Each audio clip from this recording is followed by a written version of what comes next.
Hi guys, my name is Kashif और इस video में हम बात करने वाले हैं क्रिप्टो करेंसीज़ के बारे में और क्या मैं क्रिप्टो करेंसी में इन्वेस्ट करता हूँ इसके बारे में डिस्कस करेंगे। और साथ में मैं ये भी बताने वाला हूँ कि मैं कौन सा ऐप यूज़ करता हूँ। पहले हम ये जान लेते हैं कि हमें इसमें इन्वेस्ट करना चाहिए भी या नहीं। फर्स्ट 5 थिंग्स मैं क्लियर करना चाहूँगा क्रिप्टो करेंसीज़ के बारे में, जो इंडिया में बहुत ज़्यादा मिथ बना हुआ है या फिर ऐसा हुआ है जिससे सभी को क्लियर नहीं रहता। वो 5 पॉइंट्स ये हैं कि इंडिया में अभी फ़िलहाल तो इलीगल नहीं है, आप कहीं पे भी ट्रेड कर सकते हैं इस क्रिप्टो करेंसीज़ को। दूसरा ये है कि क्रिप्टो करेंसी के जितने भी ट्रांजैक्शन होंगे वो टैक्स्ड होंगे, मतलब आपको टैक्स उस पर पे करना पड़ेगा। और तीसरा ये है कि करेंसी जो है इनकी वो एक्सपेंसिव नहीं होती। मैंने बहुत बार देखा है कि कोई भी अगर क्रिप्टो करेंसी के बारे में बात करता है तो सिर्फ बिटकॉइन के बारे में बात करता है, जबकि ऐसा नहीं है। बहुत अलग अलग टाइप के कॉइन्स आते हैं, आप उसमें इन्वेस्ट कर सकते हैं। और अगर आप बिटकॉइन में इन्वेस्ट करते हैं छोटे लेवल पे, उससे ज़्यादा आपको प्रॉफिट होगा अगर आप कोई छोटा सा कॉइन यूज़ करते हैं like Doge coin. Doge coin एक बहुत बड़ा एग्जांपल है, शॉर्ट टर्म पे सबको बहुत ज़्यादा प्रॉफिट हुआ है उससे।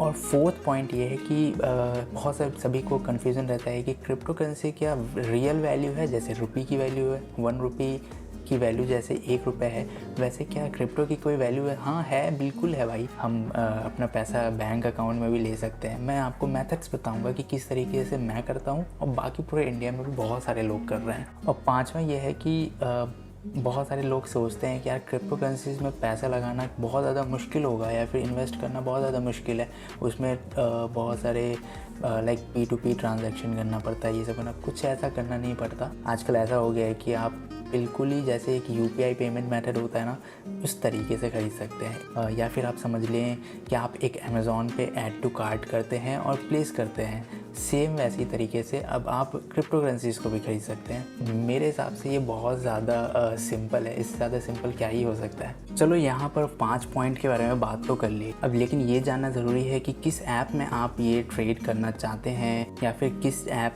से आपको ज़्यादा ऑथेंटिक लगता है। लेकिन ये जानना तो ज़रूरी है ना कि कौन सा ऐप आप यूज़ कर सकते हैं। मैं कुछ ऐप्स यूज़ करता हूँ, मैं ऐसा नहीं है कि एक ही ऐप यूज़ करता हूँ, कुछ ऐप यूज़ करता हूँ। इसलिए भी यूज़ करता हूँ ताकि मैं टेस्ट आउट करना चाहता हूँ कि कौन सा ऐप किस तरीके से फ़ीचर्स देता है या फिर उसमें कौन कौन से ऐसे ऑप्शंस हैं जो दूसरे ऐप में नहीं हैं। तो अभी तक जो मैंने यूज़ किया है, एक पहला है CoinSwitch, दूसरा है WazirX, तीसरा है CoinDCX और चौथा है Binance। तो मैंने 4 ऐप्स यूज़ करके देखे हैं। तो मैं अगर देखूं तो मुझे सबसे ज़्यादा सिंपल और इजी वे जो लगता है वो CoinSwitch है। सबसे ज़्यादा मैंने इसमें भी इन्वेस्ट ही कर रखा है उस ऐप के अंदर। और अगर देखा जाए तो उसके सेकंड नंबर पे अगर मैं देखूं तो मुझे ऐसा लगता है कि सेकंड नंबर पे WazirX आना चाहिए, ताकि उसकी सिंप्लिसिटी सही है और वो मतलब उसमें ज़्यादा इन्फॉर्मेशन होती है, तो वहाँ से मैं सही से पता कर सकता हूँ क्या कैसे चल रहा है। बाकी चार्ट देखने के लिए तो सबसे अच्छा tradingview.com है, वहाँ से भी आप चेक कर सकते हैं। तो मैं CoinSwitch के बारे में बताना चाहूँगा कि CoinSwitch कैसे हम यूज़ कर सकते हैं, कैसी मेरी होल्डिंग्स है, मैं आपको दिखाना भी चाहूँगा। तो हम यहाँ पर CoinSwitch के ऐप पर आ चुके हैं और यहाँ पर आप देख सकते हो इंटरफेस पे कि आप यहाँ पर 2 ऑप्शन है, बाय बिटकॉइन, डिपॉजिट INR। यहाँ पर कुछ जो पॉपुलर करेंसीज़ होती हैं वो यहाँ पर शो होता है और बाकी नीचे के 3 ऑप्शंस हैं, पोर्टफोलियो, मार्केट एंड प्रोफाइल। तो पोर्टफोलियो में यहाँ पर जो दिखता है वो आपने जो भी इन्वेस्ट कर रखा होगा वो यहाँ पर दिखेगा। जैसे मैंने इन्वेस्ट कर रखा है किसमें, डॉज कॉइन में, DigiByte, Uniswap, District, VeChain, Bitcoin, Ethereum, Enjin coin, Nano. तो इन सब में मैंने इन्वेस्ट कर रखा है, तो इसलिए ये पोर्टफोलियो में शो हो रहा है। और यहाँ पर सबसे ऊपर में आप देख सकते हैं कि इन्वेस्टेड वैल्यू जो होती है वो जैसे लाइक 29,080 है। तो और यहाँ पर जो करंट वैल्यू बन रही है वो 45,859 रुपीज़ है, जो आज डेट है 28 अप्रैल, उसके हिसाब से है। अभी 1 हफ्ते पहले जो डॉज कॉइन की वैल्यू बहुत ज़्यादा इंक्रीज़ हो गई थी, तो उससे बहुत ज़्यादा यहाँ पर जो परसेंटेज आप देख सकते हैं कि गेन एंड लॉस जो है वो 57% है, जो कि अच्छी बात है। मतलब ये करीब 1 महीने पुराना इन्वेस्टमेंट है, तो उस हिसाब से बहुत अच्छा चल रहा है। बाकी इस अभी 1 हफ्ते पहले ये 100% से अबव चल रहा था, 130% चल रहा था। मैं चाहता तो उस वक्त भी निकाल सकता था, लेकिन नहीं निकाला, मुझे लॉन्ग टर्म के लिए करना है ये चीज़।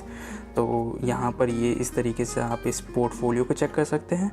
एंड देन मार्केट पे जाकर आप चेक कर सकते हैं दो चीज़ कि आपका जैसे आज 28 है तो आज टॉप लूज़र या टॉप गेनर कौन सा है, या फिर आप ग्राफ चेक कर सकते हो कि हाँ उसका कैसा चल रहा है। आप यहाँ पर टॉप गेनर्स और टॉप लूज़र्स चेक कर सकते हो। ऑल वाले पे top gainers and top losers सभी दिखाते हैं। बाकी यहाँ पर टॉप गेनर्स में आपको दिखाएगा कि कौन सा अभी टॉप पे चल रहा है। तो ये Fetch.ai 27% आज इंक्रीज़ कर गया है। अगर हम इसको देखें कि इसका आज लोएस्ट जो था वो 37.79 था और जो हाईएस्ट था वो 52.01 है, तो इसलिए 26% इंक्रीज़ हो चुका है। और इसी के साथ साथ आप यहाँ पर जो राइट हैंड साइड पे अप साइड पर देख रहे हैं बाई प्राइस, तो बाई प्राइस आपका है अभी 47.93।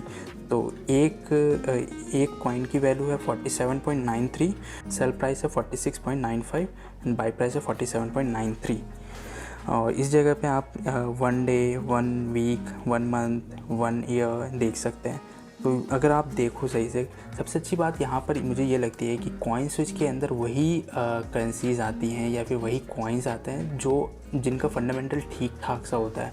बहुत सारे ऐसे कॉइन्स भी हैं जो थोड़े डेंजरस हैं, लाइक रिस्की हैं, लेकिन यहाँ पर कॉइन स्विच पे ऐसे कॉइन्स आते हैं जो थोड़े रिस्क वाले कम होते हैं, जिस पे आप आराम से इन्वेस्ट कर सकते हो।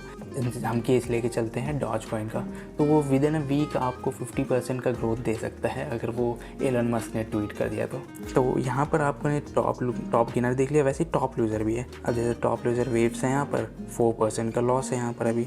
तो हम क्या कर सकते हैं कि पोर्टफोलियो पे जाकर हम डिपॉजिट INR पे क्लिक करेंगे, और अगर हमको कुछ ख़रीदना है जैसे 100 रुपीज़ का मैं करता हूँ, डिपॉजिट पे क्लिक करेंगे और यहाँ पर दो ऑप्शंस हैं मेरे पास। एक है UPI से, जैसे कि मैंने बताया कि इसको बाई एंड सेल करना इतना ईजी है, जैसे अमेज़ॉन से शॉपिंग कर रहे हो वैसा इतना ईजी है।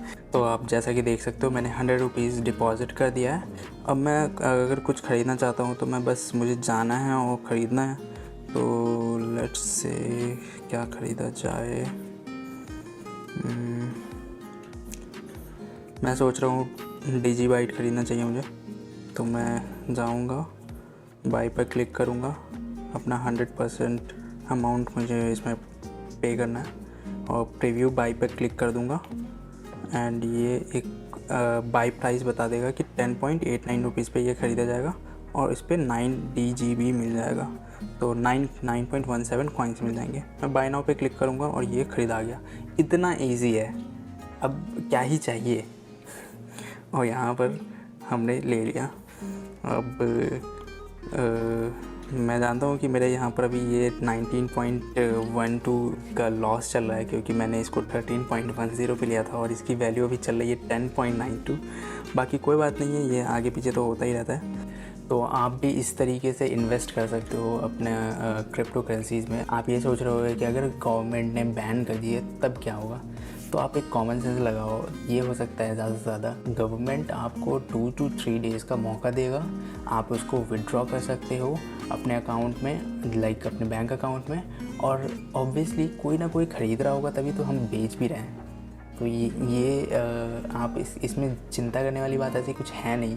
मुझे ऐसा नहीं लगता है कि इसमें इतना रिस्क है। सच्ची बात ये है, अगर आपको इसमें इन्वेस्ट करना है तो आप क्या कर सकते हो कि अपना जो भी कैपिटल है, आप लेट्स से कि आपके पास 10,000 रुपीज़ है, तो आप क्या करोगे कि उसका 20% ही इन्वेस्ट करो। जो आप खो सकते हो उसको इन्वेस्ट करो, उससे अर्न करो, तो वो ज़्यादा बेटर डील है रादर कि आप 10,000 के 10,000 रुपीज़ उस पर लगा दो और फिर अगर गंवाएं तो आपको बुरा भी लगेगा। अगर मैं अपनी बात करूँ तो मैं क्या करता हूँ कि 10,000 में से जैसे 20% इन्वेस्ट करना है मुझे, एंड देन वो ऐसा इन्वेस्टमेंट है और उसमें से हम प्रॉफिट निकालेंगे। अगर हम एक एग्जांपल लेके चलें तो हमारे पास क्या हुआ, 10,000 रुपीज़ था, एक कैपिटल था, हम उसका 20% निकालेंगे तो 2,000 रुपीज़ हुआ। अब हम 2,000 रुपीज़ से इन्वेस्ट करेंगे, उससे प्रॉफिट जनरेट करके हम 500 रुपीज़ इंक्रीज़ करते हैं, देन हमारे पास कितने रुपए हो गया, 2,500 रुपये हो गया जो हमने इन्वेस्ट किया था।